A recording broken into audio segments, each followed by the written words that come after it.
Le soleil de juin entrait par les fenêtres de ma chambre d'enfance, illuminant la poussière suspendue dans l'air comme des particules d'or flottantes.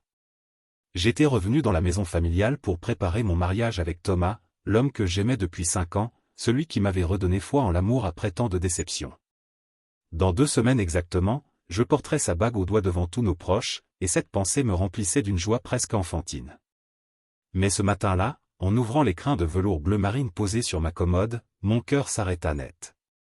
L'anneau de fiançailles n'était plus là. Je fixai l'intérieur vide de l'écrin pendant ce qui sembla une éternité, mes doigts tremblants effleurant le satin doux où la bague aurait dû reposer. C'était impossible. Je l'avais placée là hier soir avant de me coucher, comme je le faisais chaque soir depuis que Thomas me l'avait offerte il y a 3 mois sur cette plage de Bretagne où nous avions passé notre premier week-end ensemble. L'anneau était magnifique, serti d'une émeraude entourée de petits diamants, une pièce ancienne que Thomas avait héritée de sa grand-mère et fait retailler spécialement pour moi. Sa valeur sentimentale dépassait largement sa valeur marchande considérable. Ma première réaction fut la panique pure. Je vidai tous les tiroirs de ma commode sur le lit, fouillai frénétiquement dans mes vêtements, regardai sous les meubles en me mettant à 4 pattes, vérifiai dans la salle de bain, dans mes valises, partout où mon esprit affolé pouvait imaginer que la bague aurait pu tomber ou être déplacée. Rien. L'anneau avait tout simplement disparu, comme évaporé dans la nuit. Mon souffle devint court, ma poitrine se serra, et je dus m'asseoir sur le bord du lit pour ne pas m'évanouir sous le poids de l'angoisse qui m'envahissait. Après avoir repris mes esprits tant bien que mal, je descendis les escaliers en essayant de contrôler ma voix tremblante. Dans la cuisine baignée de lumière matinale, ma mère préparait le petit déjeuner avec ses gestes habituels, précis et mesurés. Claire, ma mère, avait toujours été une femme énigmatique, distante dans son affection, difficile à déchiffrer même après 32 ans de vie commune.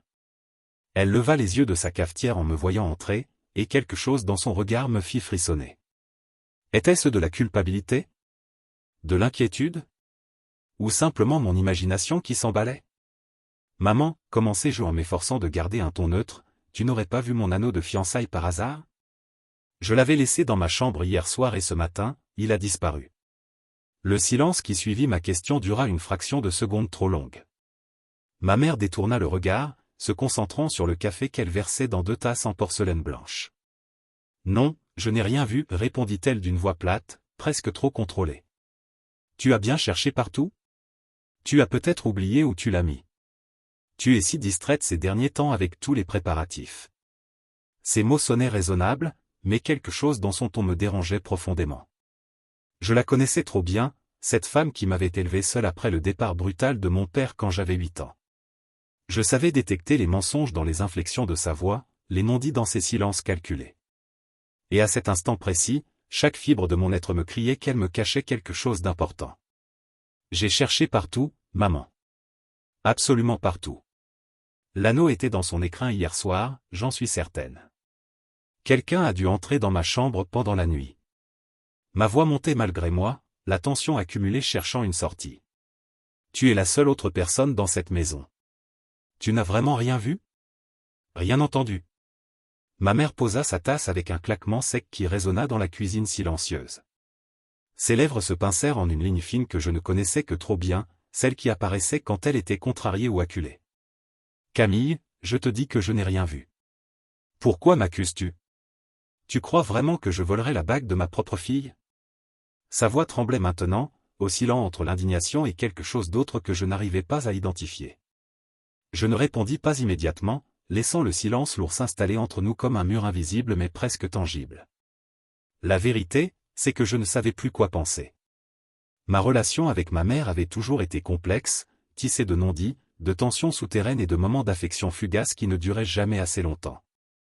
Depuis que j'avais annoncé mon mariage avec Thomas, quelque chose avait changé en elle.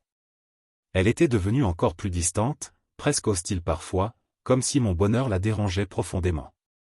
Les jours qui suivirent furent une torture psychologique lente et insidieuse. Je retournai la maison de fond en comble, vérifiant chaque recoin, chaque tiroir, chaque espace où un objet aussi petit qu'une bague aurait pu se cacher ou tomber.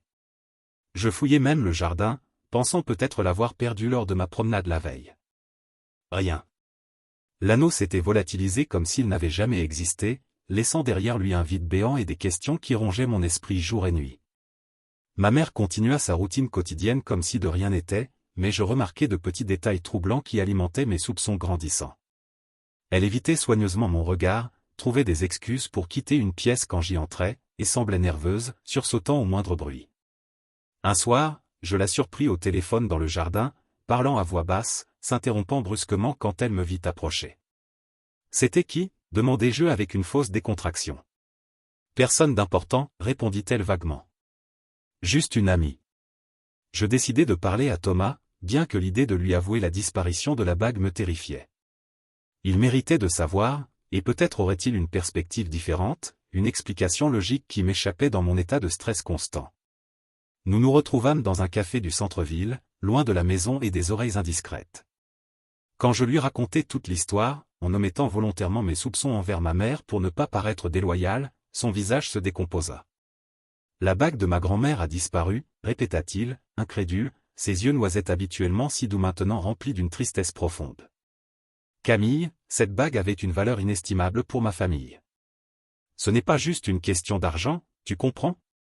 C'est un héritage de plusieurs générations. » Je sentis les larmes me monter aux yeux, la culpabilité m'écrasant comme un poids insurmontable. « Je sais, Thomas. Je sais et j'en suis malade. Je ne comprends pas ce qui a pu se passer. Je l'avais mise en sécurité, je te le jure. » Ma voix se brisa sur ces derniers mots, et il tendit la main pour serrer la mienne à travers la table, mais son geste manquait de sa chaleur habituelle. « On doit la retrouver, Camille. Avant le mariage. Ma famille sera dévastée si elle apprend qu'elle a été perdue. Ma mère m'a confié cette bague en me faisant promettre d'en prendre soin. » Il se passa une main dans les cheveux, un geste qui trahissait son anxiété croissante. « Tu as vraiment tout cherché? Partout? » « Absolument partout, assurai-je, ma voix à peine plus forte qu'un murmure. Je faillis mentionner mes soupçons concernant ma mère, mais quelque chose me retint au dernier moment. C'était une accusation grave, et je n'avais aucune preuve concrète, juste cette intuition viscérale qui me rongeait de l'intérieur. Cette nuit-là, incapable de dormir, je me levai vers 3 heures du matin et errai dans la maison silencieuse comme un fantôme.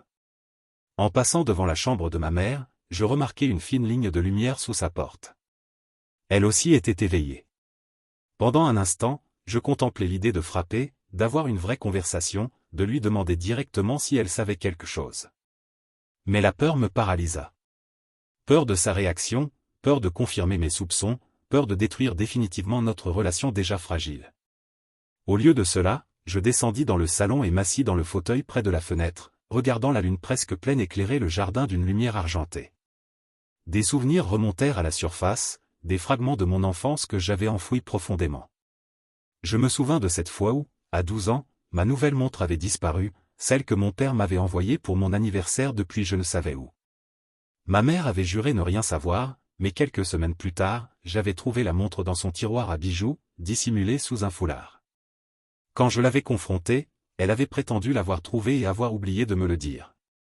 J'avais choisi de la croire à l'époque, voulant désespérément croire en elle. Il y avait eu d'autres incidents au fil des années, des objets disparus puis retrouvés dans des endroits étranges, toujours sans explication satisfaisante. Des billets manquants dans mon portefeuille quand j'étais adolescente, un collier offert par ma grand-mère paternelle qui s'était évaporé juste après l'enterrement, de petites sommes d'argent volatilisées de ma tirelire. Chaque fois, j'avais trouvé des excuses, attribué ces disparitions à ma propre négligence, refusé de voir un schéma évident. Mais maintenant, avec la bague de fiançailles disparue juste avant mon mariage, je ne pouvais plus ignorer la possibilité dérangeante que ma propre mère ait quelque chose à voir avec tout cela. Le lendemain matin, je pris une décision difficile mais nécessaire. J'allais fouiller la chambre de ma mère pendant son absence. C'était une violation terrible de sa vie privée, une trahison de la confiance familiale, mais je n'avais plus le choix. Je devais savoir la vérité, même si cette vérité risquait de détruire notre relation à jamais. L'opportunité se présenta l'après-midi même, quand ma mère annonça qu'elle devait sortir faire des courses et qu'elle serait absente plusieurs heures. Dès que sa voiture disparut au bout de la rue, je montai dans sa chambre, mon cœur battant si fort que je pouvais l'entendre dans mes oreilles. La pièce sentait son parfum habituel, un mélange de lavande et de vanille qui m'avait toujours réconforté enfant. Maintenant, cette odeur me donnait la nausée. Je commençai ma recherche méthodiquement, ouvrant chaque tiroir avec des mains tremblantes, fouillant dans ses vêtements, inspectant ses boîtes à bijoux, regardant sous le matelas, dans le placard. C'est dans une vieille boîte à chaussures au fond de son armoire que je fis une découverte qui me glaça le sang. La boîte contenait des dizaines de petits objets que je reconnus immédiatement, ma montre d'enfance, plusieurs bijoux que j'avais cru perdus au fil des années, des photos de moi avec mon père que je pensais avoir jetées, et au milieu de tout cela, brillant sous la lumière de l'après-midi, mon anneau de fiançailles. Je pris la bague avec des doigts engourdis par le choc, incapable de respirer correctement. Elle était là, cachée délibérément parmi d'autres trésors volés à sa propre fille. La trahison était si profonde, si incompréhensible que je dus m'asseoir sur le lit pour ne pas m'effondrer. Pourquoi? Pourquoi ma propre mère me volerait-elle? Que espérait-elle accomplir en cachant mon anneau de fiançailles? Était-ce de la jalousie? De la méchanceté pure? Ou y avait-il quelque chose de plus profond, de plus sombre que je ne comprenais pas encore? Je restai assise là pendant une éternité, tenant l'anneau dans ma paume, mes pensées tourbillonnant dans un chaos émotionnel. Une partie de moi voulait remettre la bague exactement où je l'avais trouvée et ne rien dire, continuer à vivre dans le mensonge confortable, préserver l'illusion d'une relation mère-fille fonctionnelle. Mais une autre partie, plus forte et plus déterminée, savait que je ne pouvais plus ignorer cette vérité. Si je voulais avancer dans ma vie, construire un avenir sain avec Thomas, je devais confronter ma mère et exiger des explications, même si cela signifiait déterrer tous les secrets enterrés de notre famille dysfonctionnelle. Je remis soigneusement tous les objets dans la boîte sauf la bague, que je glissai dans ma poche. Puis je redescendis au salon et attendis le retour de ma mère, chaque minute s'étirant comme une heure. Quand j'entendis finalement sa voiture dans l'allée, mon estomac se noua douloureusement. C'était le moment de vérité, le point de non-retour où notre relation serait soit guérie soit détruite définitivement. Ma mère entra dans la maison chargée de sacs de courses, son visage affichant une expression neutre et fatiguée. « Camille, tu peux m'aider à ranger les courses ?» demanda-t-elle sans me regarder, se dirigeant directement vers la cuisine. Je la suivis en silence, mes mains moites, mon cœur battant la chamade. « Maman, dis-je d'une voix que je ne reconnus pas comme la mienne, trop calme, trop contrôlée. J'ai retrouvé mon anneau. » Elle se figea instantanément, un pot de confiture à la main, son dos raide me faisant face. Le silence qui s'installa fut assourdissant, chargé de toutes les années de mensonges et de tromperies qui n'avaient jamais été nommées.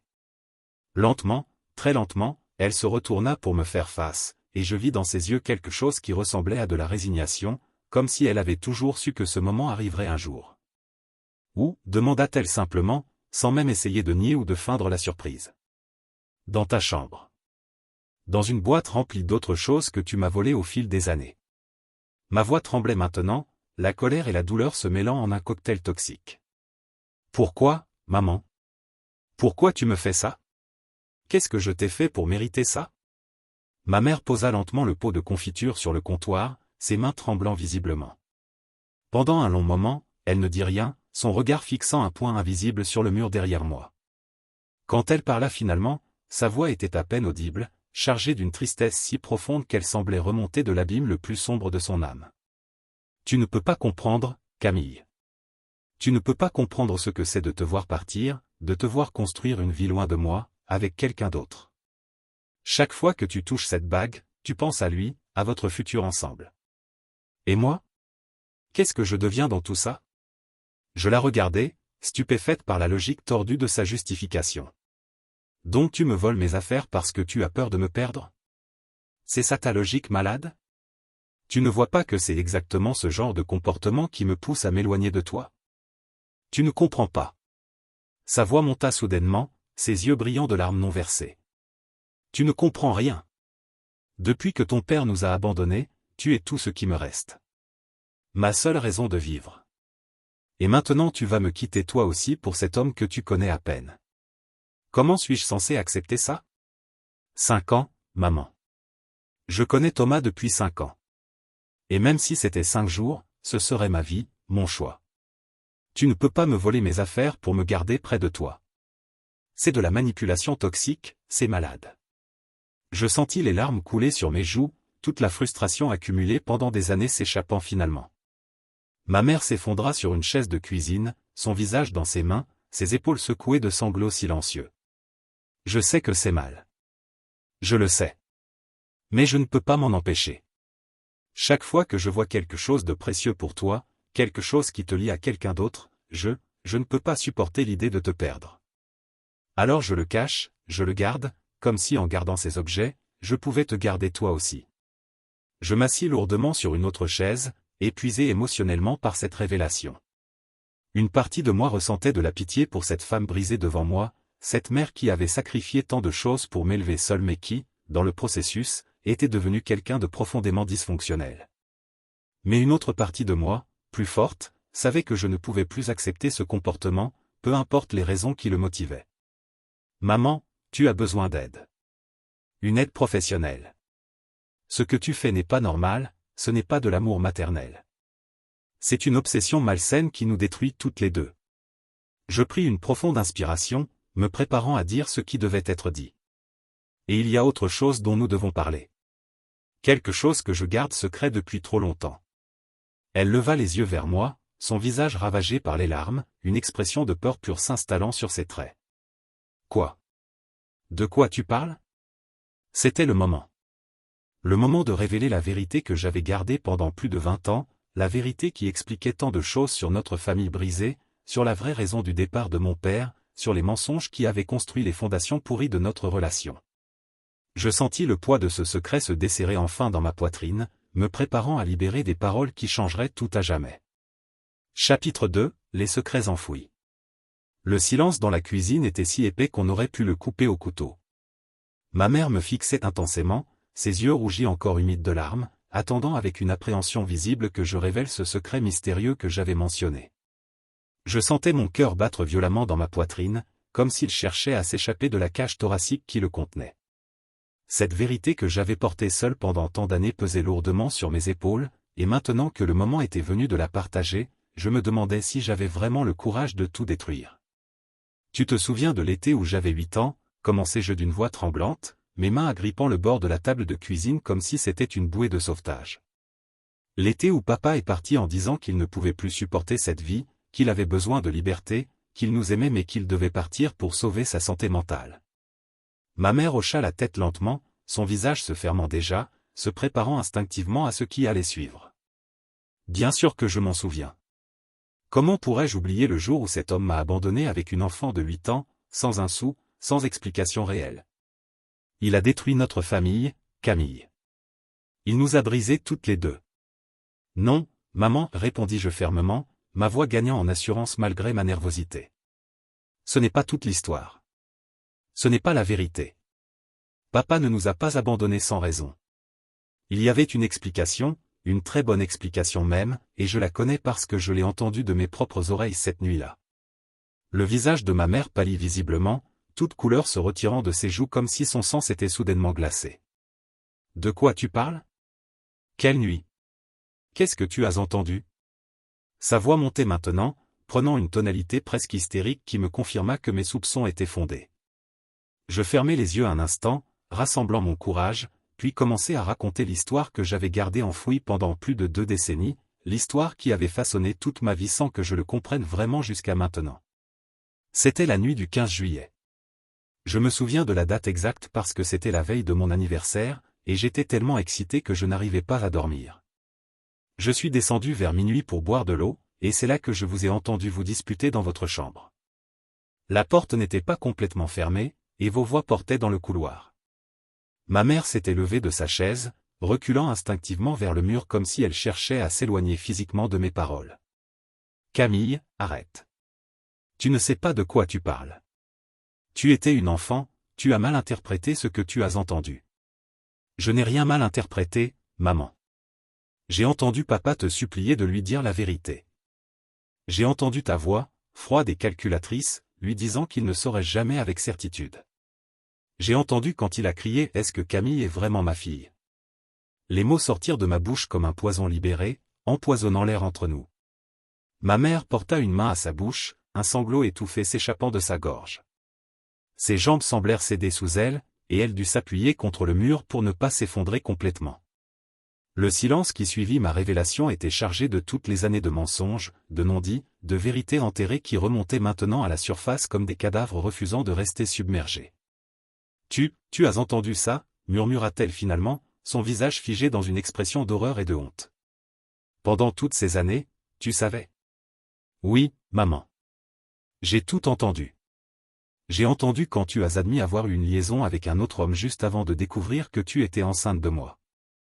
J'ai entendu quand tu as refusé de faire un test de paternité, disant que ça détruirait notre famille. J'ai entendu papa pleurer, ce grand homme fort que j'adorais, pleurer comme un enfant en réalisant qu'il avait peut-être élevé la fille d'un autre pendant 8 ans. Ma voix se brisa sur ces derniers mots, les larmes coulant librement sur mon visage maintenant. Puis j'ai entendu quand il a dit qu'il ne pouvait plus rester, qu'il ne pouvait plus regarder mon visage tous les jours en se demandant si je portais ses gènes ou ceux d'un étranger. Et tu sais ce que j'ai fait? J'ai couru dans ma chambre, je me suis caché sous mes couvertures, et j'ai pleuré en silence jusqu'à l'aube, parce que je venais de comprendre que mon père partait à cause de moi, à cause du doute que ta trahison avait planté en lui. Ma mère glissa lentement le long du mur jusqu'à se retrouver assise par terre, ses bras entourant ses genoux, se berçant doucement d'avant en arrière comme une enfant traumatisée. « Je suis désolée, sanglota-t-elle. Je suis tellement désolée. Je n'ai jamais voulu que tu saches. Je n'ai jamais voulu que tu portes ce fardeau. Mais je l'ai porté, maman, criai-je, toute la douleur refoulée explosant enfin. J'ai porté ce fardeau seul pendant 24 ans. Chaque jour, je me regardais dans le miroir et je cherchais des ressemblances avec papa. Chaque fois qu'il m'envoyait une carte d'anniversaire ou un cadeau de Noël depuis où qu'il soit, je me demandais s'il le faisait par obligation ou par amour réel. Et toi, tu continuais à mentir, à dire que papa était un lâche qui nous avait abandonnés sans raison, me laissant le haïr alors qu'en réalité, c'était toi qui avais tout détruit. Je dus m'asseoir à nouveau, épuisé par l'intensité émotionnelle de cette confession. Pendant des années, j'avais imaginé ce moment, répété mentalement cette conversation des centaines de fois, mais la réalité était bien plus dévastatrice que tout ce que j'avais pu anticiper. Voir ma mère effondrée devant moi, brisée par le poids de ses propres mensonges, ne m'apportait aucune satisfaction, seulement une tristesse profonde et écrasante. « Est-ce qu'il est mon père ?» demandai-je finalement, la question la plus importante qui soit, celle qui avait hanté chaque aspect de ma vie depuis cette nuit fatidique. « As-tu fait faire le test? Le sais-tu avec certitude ?» Ma mère leva son visage ravagé vers moi, ses yeux rouges et gonflés me fixant avec une intensité douloureuse. « Je ne sais pas, Camille. Je n'ai jamais fait faire le test. J'avais trop peur de la réponse. Trop peur de tout perdre. »« Alors tu as tout perdu quand même, » répliquai-je avec une amertume que je ne cherchais même plus à masquer. Papa est parti. Notre famille s'est désintégrée. Et moi, j'ai grandi avec ce doute toxique dans ma tête, me demandant constamment qui j'étais vraiment. L'autre homme, murmura ma mère après un long silence, sa voix à peine audible. Il s'appelait Antoine. C'était un collègue, quelqu'un que je voyais tous les jours au travail. Ton père et moi traversions une période difficile, nous nous disputions constamment, et Antoine était là, attentif, compréhensif. Ça n'a duré que quelques semaines, quelques moments de faiblesse que j'ai regrettés immédiatement.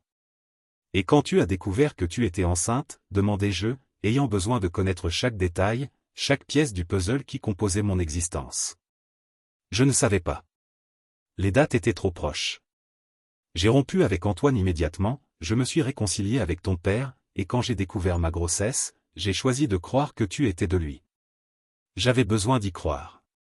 Notre mariage était fragile, et annoncer un doute aurait tout détruit immédiatement. Alors tu as construit notre vie entière sur un mensonge, résumai-je, ma voix dénuée d'émotion maintenant, simplement énonçant un fait indiscutable. Tu as préféré vivre dans l'incertitude plutôt que d'affronter la vérité.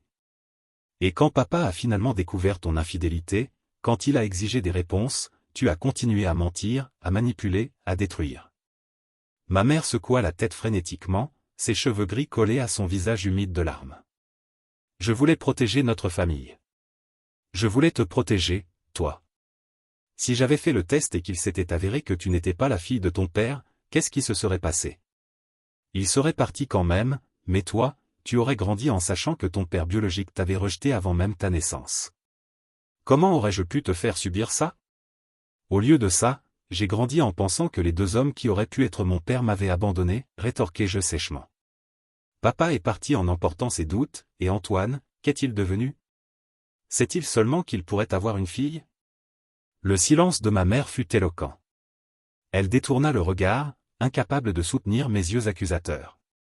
Il a déménagé à l'étranger peu après notre rupture. Il a fondé une nouvelle famille. Je n'ai jamais jugé nécessaire de le contacter.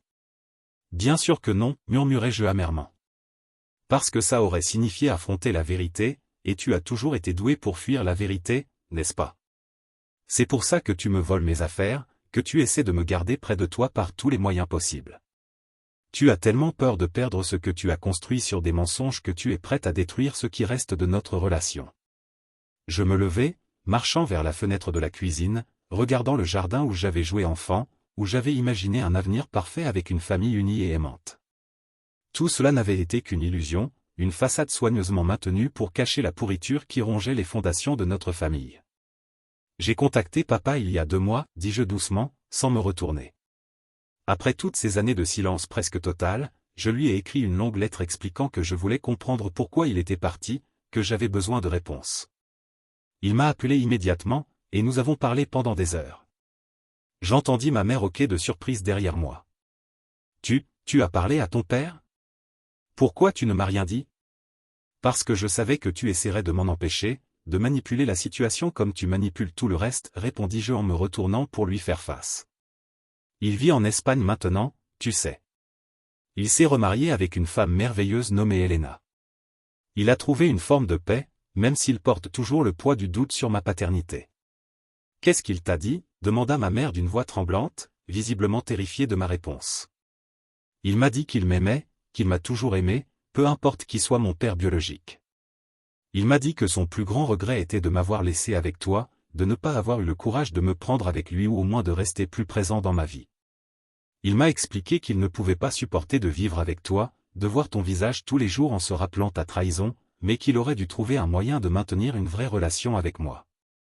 Les larmes coulaient maintenant sur mon visage, mais c'étaient des larmes de soulagement autant que de tristesse. Il m'a dit qu'il voulait faire le test ADN, après toutes ces années, pour enfin savoir la vérité. Et je lui ai dit que j'étais d'accord, que j'avais besoin de savoir moi aussi. Nous avons envoyé les échantillons à un laboratoire il y a 3 semaines, et les résultats devraient arriver d'un jour à l'autre. Ma mère se leva brusquement, son visage exprimant une panique pure. Non. Non, tu ne peux pas faire ça. Camille, je t'en supplie, n'ouvre pas cette boîte de Pandore. Laisse le passé dans le passé. Qu'est-ce que ça changera de savoir? Ça changera tout, hurlai-je, toute ma frustration accumulée explosant enfin. Ça me donnera une identité certaine au lieu de cette zone grise où j'ai vécu toute ma vie. Ça me permettra de savoir qui je suis vraiment, d'où je viens, quelle maladie génétique je risque de transmettre à mes futurs enfants. Tu comprends ça? Tes mensonges et ton refus d'affronter la réalité ne m'ont pas seulement privé d'un père, ils m'ont privé d'une partie fondamentale de mon identité. Le silence qui suivit mon explosion était lourd, chargé de toutes les années de non-dits et de douleurs refoulées. Ma mère s'effondra à nouveau sur sa chaise, complètement vidée, toute résistance abandonnée. Pour la première fois de ma vie, je la voyais telle qu'elle était vraiment, pas la femme forte et indépendante qu'elle prétendait être, mais une personne brisée, terrifiée, incapable d'affronter les conséquences de ses propres choix. « Et Antoine ?» demanda-t-elle finalement d'une voix à peine audible. « Si le test prouve que c'est lui ton père, vas-tu le contacter ?» « Oui, répondis-je sans hésitation. Si Antoine est mon père biologique, il mérite de savoir qu'il a une fille. Et moi, je mérite de connaître la moitié de mon héritage génétique et familial.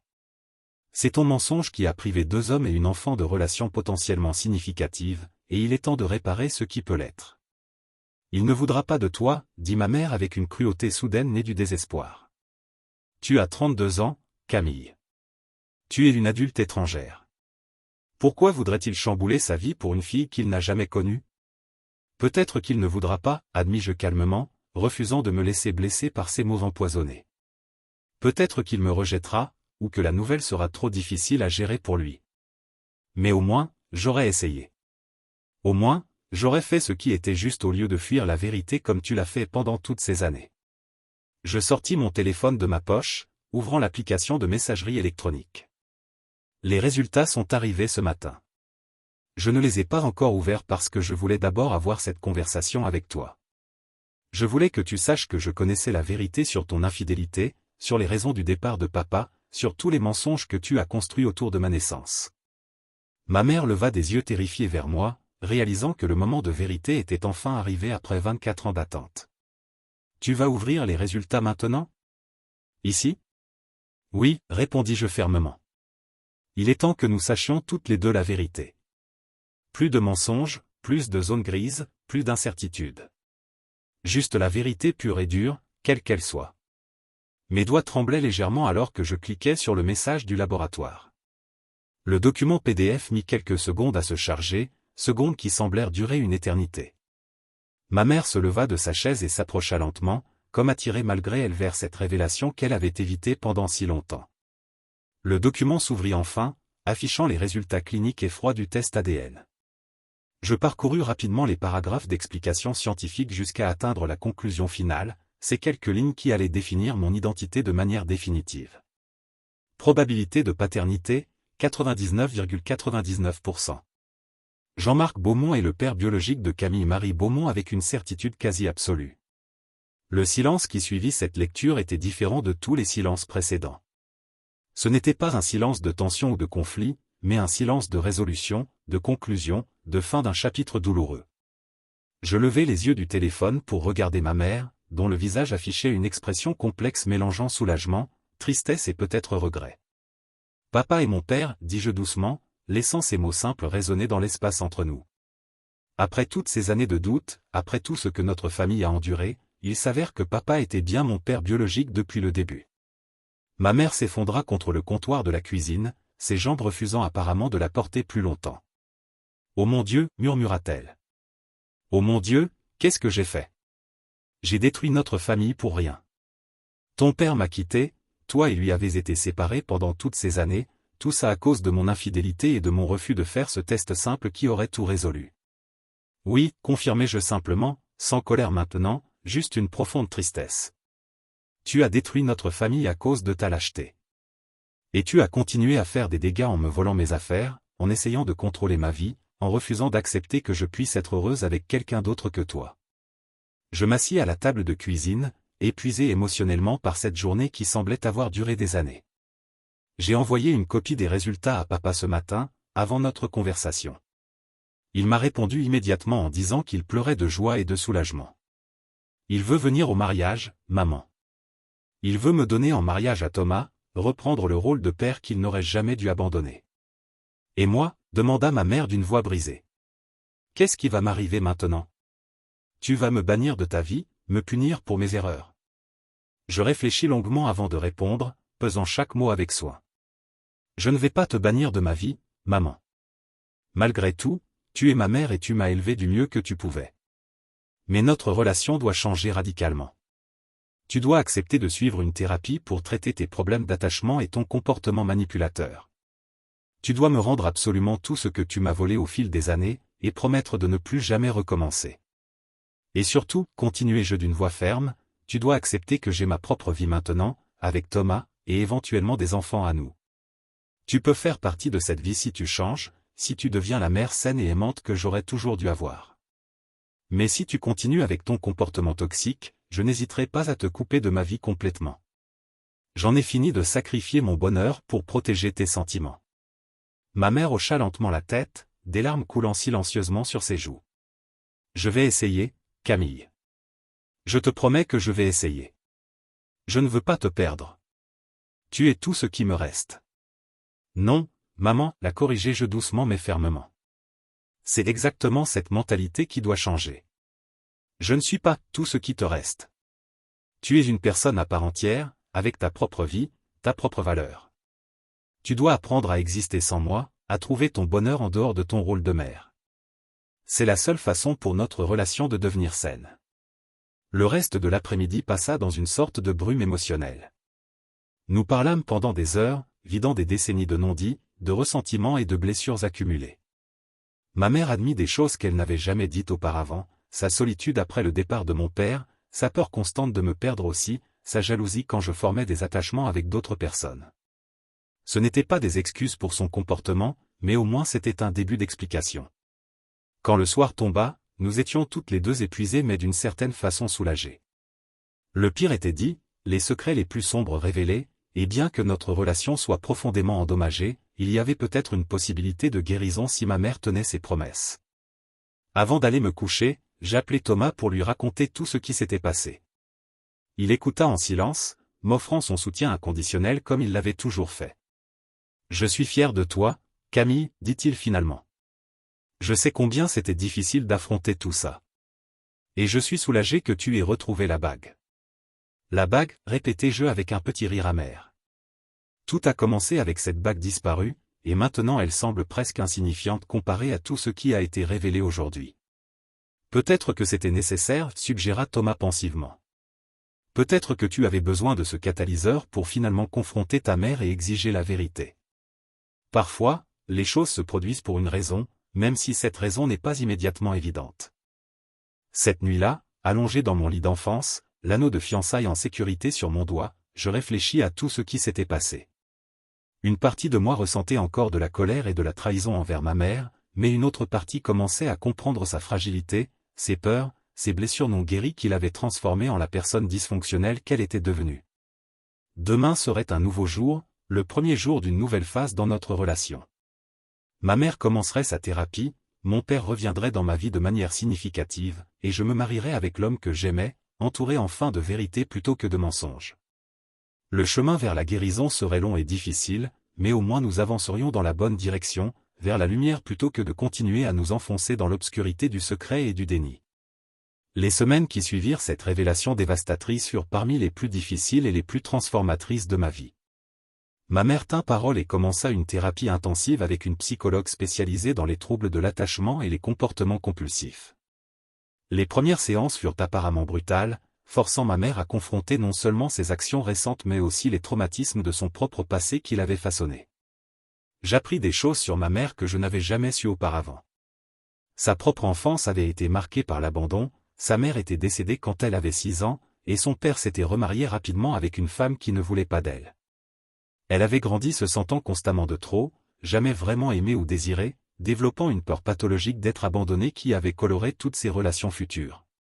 Je reproduis le schéma, ma voix et elle un soir où nous prenions le thé ensemble dans le jardin, une nouvelle routine que nous avions établie pour reconstruire notre relation sur des bases plus saines. Je m'accroche tellement fort aux gens que je les étouffe, puis je les pousse à partir, confirmant ainsi ma peur initiale d'abandon. C'est un cycle toxique que ma thérapeute m'aide à briser. Je l'écoutais avec une compassion grandissante, comprenant que sa capacité à blesser venait elle-même d'une profonde blessure. Cela n'excusait pas ses actions, mais cela les contextualisait d'une manière qui rendait le pardon plus accessible. « Tu aurais dû chercher de l'aide bien plus tôt, maman, dis-je doucement. Avant que ton comportement ne cause tant de dégâts. » Je sais, admit-elle, ses yeux remplis de regrets sincères. J'étais tellement focalisé sur la survie au quotidien, sur le fait de t'élever seul, de payer les factures, de maintenir une façade de normalité, que je n'ai jamais pris le temps de traiter mes propres démons. Et plus le temps passait, plus il devenait facile de continuer à enfouir tout ça plutôt que de l'affronter. La préparation du mariage continua, mais dans une atmosphère complètement différente de ce que j'avais imaginé initialement. Mon père, Jean-Marc, revint en France 2 semaines après la révélation des résultats du test ADN. Notre première rencontre après tant d'années fut intensément émotionnelle. Quand je le vis à l'aéroport, plus âgé, les cheveux complètement gris, mais avec ses yeux bleus que je voyais dans le miroir tous les jours, quelque chose se brisa en moi. Nous nous sommes étreints longuement, pleurant tous les deux toutes les années perdues, tout le temps que nous ne pourrions jamais récupérer. « Je suis tellement désolé, Camille, murmura-t-il dans mes cheveux. Tellement désolé de t'avoir laissé, de ne pas avoir été le père que tu méritais. Ton enfance, ton adolescence, toutes ces étapes importantes de ta vie, j'ai tout raté. Tu es là maintenant, répondis-je en essuyant mes larmes. C'est ce qui compte. Tu es là, et nous avons le reste de notre vie pour rattraper le temps perdu. La rencontre entre mes parents fut beaucoup plus tendue que j'avais anticipé. Ils ne s'étaient pas vus depuis 24 ans, et l'air crépitait de tension et d'émotion non résolues quand ils se retrouvèrent face à face dans le salon de la maison familiale. Mon père regarda ma mère avec un mélange de colère, de tristesse et quelque chose qui ressemblait à de la pitié. « Claire, dit-il simplement, son ton neutre mais chargé de signification. »« Jean-Marc, répondit-elle, incapable de le regarder dans les yeux. « Je ne sais même pas par où commencer pour m'excuser. Tu pourrais commencer par expliquer pourquoi tu as refusé de faire ce test pendant toutes ces années, répliqua mon père, sa voix montant légèrement malgré ses efforts pour rester calme. Tu as détruit notre famille, tu m'as privé de ma fille pendant plus de 2 décennies, et pourquoi? Pour protéger quoi exactement? Ma mère s'effondra sur le canapé, le poids de sa culpabilité la rendant littéralement incapable de rester debout. J'avais peur, admit-elle d'une voix brisée. Peur que tu sois vraiment le père et de devoir affronter le fait que j'avais détruit notre mariage pour rien. Peur que tu ne sois pas le père et de perdre absolument tout. Alors j'ai choisi l'incertitude, pensant que c'était la solution la moins douloureuse. Moins douloureuse pour qui? Demanda mon père avec amertume. Certainement pas pour Camille qui a grandi sans père. Certainement pas pour moi qui ai vécu avec ce doute horrible pendant toutes ces années. La seule personne que tu protégeais, c'était toi-même, Claire. Comme toujours. Je m'interposai avant que la conversation ne dégénère complètement. Papa, je comprends ta colère, vraiment. Mais maman est en thérapie maintenant, elle travaille sur ses problèmes. Nous devons tous trouver un moyen d'aller de l'avant, pour mon bien si ce n'est pour le vôtre. Mon père prit une profonde inspiration, faisant visiblement un effort pour se calmer. Tu as raison, Camille.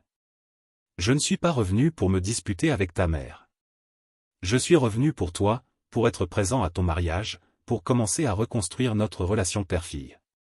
Au cours des jours suivants, mon père rencontra Thomas et fut immédiatement séduit par lui. Tu as choisi un homme bien, me dit-il après leur première conversation. Quelqu'un qui te respecte, qui te soutient, qui veut construire une vie saine avec toi. Je suis soulagé de voir que tu n'as pas reproduit les schémas dysfonctionnels de notre famille. Thomas, de son côté, fut incroyablement compréhensif face à tout le drame familial qui s'était déployé. Chaque famille a ses secrets et ses blessures, me dit-il un soir alors que nous discutions de tout ce qui s'était passé. Ce qui importe, c'est que vous travailliez tous à la guérison maintenant. Et je suis honoré que ton père veuille me donner sa bénédiction et être présent au mariage. Les préparatifs du mariage prirent une tournure différente avec mon père impliqué.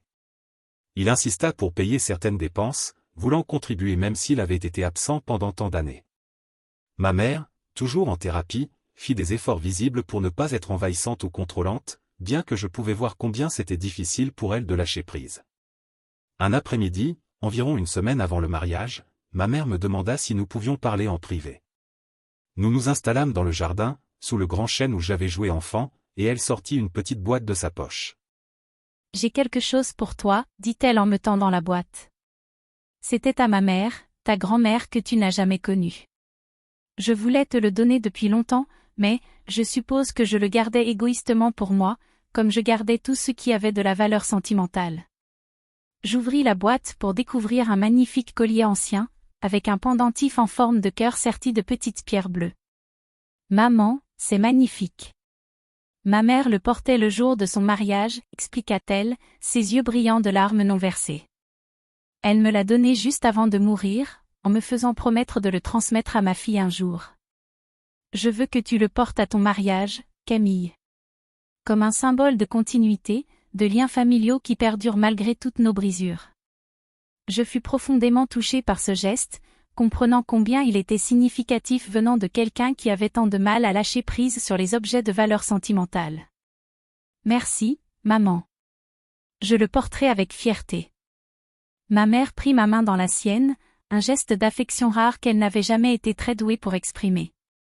Je sais que je ne peux pas effacer toutes mes erreurs, toute la douleur que j'ai causée. Mais je veux que tu saches que je travaille vraiment à devenir une meilleure personne, une meilleure mère. Même si c'est 24 ans trop tard, je veux essayer. Ce n'est jamais trop tard pour changer, maman, répondis-je doucement. Et je vois tes efforts. Ils comptent énormément pour moi. Les jours précédant le mariage passèrent dans un tourbillon d'activités et d'émotions intenses. Mon père passa du temps avec Thomas et ses parents, créant des liens qui auraient dû exister depuis des années. Ma mère continua sa thérapie et fit des efforts visibles pour établir des limites saines, me donnant l'espace dont j'avais besoin tout en restant disponible quand je cherchais son soutien. La veille du mariage, je me retrouvais seule dans ma chambre, regardant ma robe suspendue dans le placard, l'anneau de fiançailles qui brillait sur mon doigt, et le collier de ma grand-mère posé précieusement dans son écrin. Tant de choses avaient changé depuis ce matin où j'avais découvert la disparition de la bague. Cette découverte avait déclenché une cascade de révélations et de confrontations qui avait fondamentalement transformé ma compréhension de ma famille et de moi-même. Thomas frappa doucement à ma porte, enfreignant la tradition de ne pas voir la mariée avant la cérémonie. « Je sais que je ne suis pas censé être ici, dit-il avec un sourire penaud, mais je voulais m'assurer que tu allais bien. Je sais que ces dernières semaines ont été intenses. Je l'embrassai tendrement, reconnaissante d'avoir trouvé quelqu'un qui me soutenait inconditionnellement à travers tous les chaos de ma vie. Je vais bien. En fait, je vais mieux que bien. Pour la première fois de ma vie, je sens que je commence vraiment à comprendre qui je suis, d'où je viens, et ce que je veux pour mon avenir.